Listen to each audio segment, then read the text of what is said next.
The much-anticipated heavyweight fight between Jake Paul and Mike Tyson has been rescheduled for November 15, 2024, and will stream live on Netflix from the AT&T Stadium in Arlington, Texas. Jake Paul against Mike Tyson is really happening. Netflix steps into the fight game for the first time to host the bizarre boxing crossover.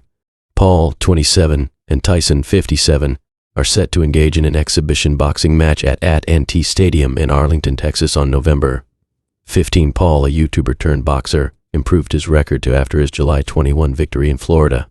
This victory came after a fight against bare-knuckle fighter Mike Perry, replacing the original match between Paul and Tyson.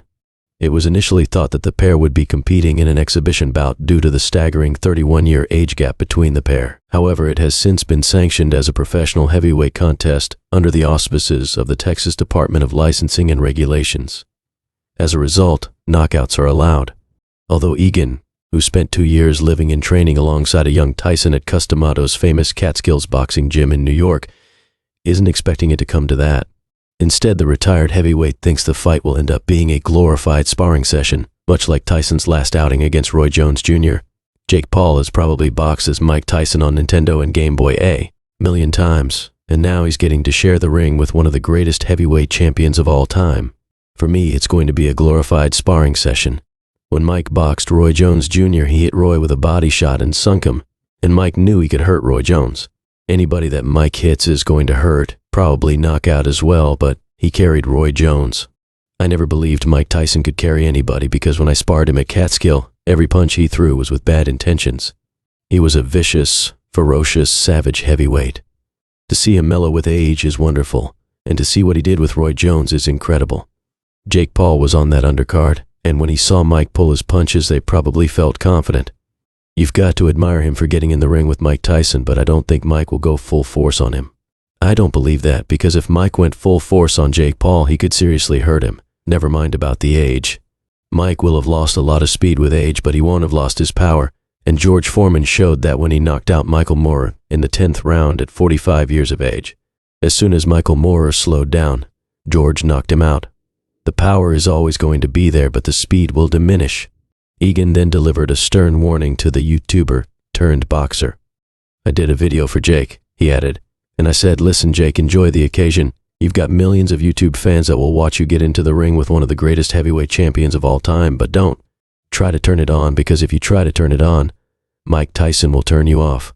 Paul vs. Tyson may be a pro boxing bout, but it will be contested under a modified rule set. The fight will consist of 8 2-minute rounds rather than the usual 3-minute rounds, while both boxers will wear 14-ounce gloves, which are considerably heavier than the standard 10-ounce gloves. Everyone involved will surely make a lot of money, and there's little doubt this will be one of the most watched boxing matches ever. But no one really wants to see a nearly 60-year-old Mike Tyson get beaten up by Jake Paul. That just wouldn't be a good look for anyone, Paul and Netflix included. Some will surely believe Tyson will whoop up on the younger YouTube kid. But Paul is big, strong, athletic, and 3 decades Tyson's junior. He'll have the advantage in every physical way. Both are consenting adults, and if they want to fight and the TDLR approves Tyson with a clean bill of health, then no one can really stand in their way. These are the kinds of spectacles that get put on these days in combat sports, and this is the most polarizing one yet. The best case scenario is the fight gets classified as an exhibition and the two have a friendly yet physical sparring match, kind of like Tyson against Jones Jr.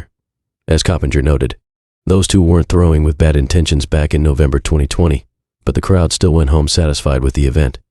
Frankly, this is all about entertainment anyway, not real sports competition.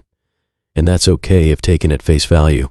Paul fighting Tyson doesn't necessarily preclude him from continuing to fight gatekeepers with an eye toward title contention one day.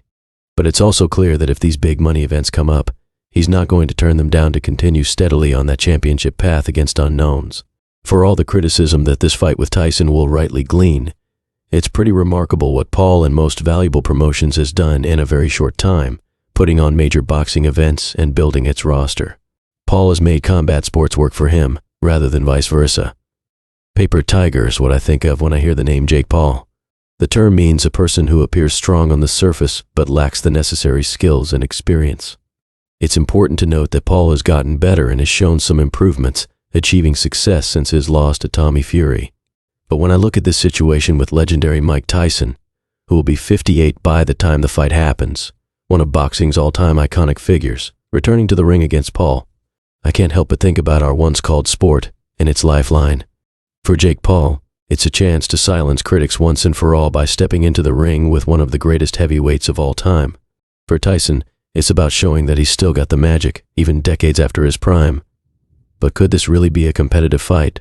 Or is it more of an exhibition, a spectacle for fans, rather than a true battle between equals? Would Jake Paul really stand a chance against Mike Tyson, or is this a classic case of biting off more than you can chew?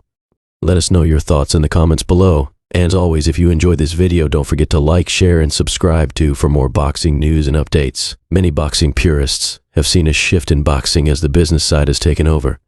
We see more and more crossover events, high-profile exhibition matches, and celebrity boxing matches becoming more prevalent nowadays. Modern-day boxing now prioritizes entertainment and financial gains over the traditional values of boxing, such as our amateur system, honed exceptional boxing skills, discipline, and overall professionalism. So, what would a Paul against Tyson fight look like? On one side, you have Jake Paul, younger, hungrier, and looking to prove he can hang with a true legend of the sport. On the other, you've got Mike Tyson, who's not just an ex-champ, but an icon known for his explosive power and no-nonsense approach in the ring. This could be one for the history books, but the big question remains, is this a real fight, or is it just hype?